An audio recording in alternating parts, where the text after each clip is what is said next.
Today, I want to share a story that touches more than just two lives. It is the story of a marriage that ended, and a woman who found herself in the process. It is a story about endings, beginnings, and the quiet power of choosing yourself.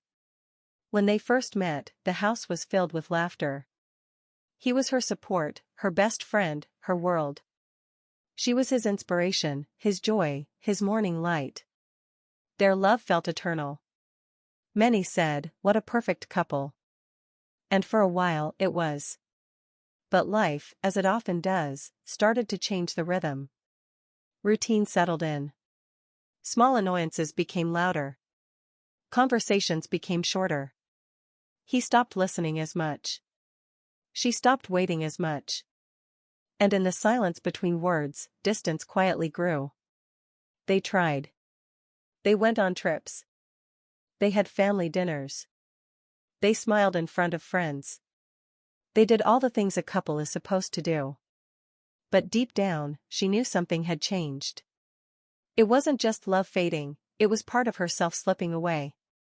The woman she had been before marriage, the woman she had once known, was slowly disappearing. Then one day, she said, "Enough." Not out of anger. Not out of revenge. But for herself. She realized that love is not about holding on at all costs. Love is about growing together. And when one stands still, the other begins to lose themselves. Letting go is never easy. It's terrifying.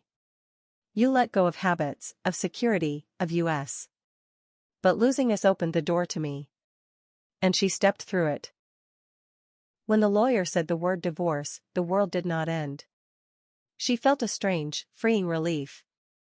It was like the breath she had been holding for years finally escaped. For the first time in a long time, she felt alive. The months that followed were not easy. Some mornings, she would wake up feeling alone, unsure, scared. Some nights, tears came without warning. But each day, she took a small step forward. Morning coffee alone. Walks without obligations. Small spontaneous trips. Each step whispered to her, "You are alive. You are free. You are yourself." Her home, once filled with tension, now feels lighter. Not perfect, not extravagant, but filled with meaning. Her soul no longer cries out for rescue. Instead, it quietly says, "I am living. I am enough. I am here." Of course, there were days of doubt. When the mirror reflected mistakes, regrets, what-ifs. But inside, another voice grew stronger. The voice of choice. The choice to embrace life. The choice to be happy.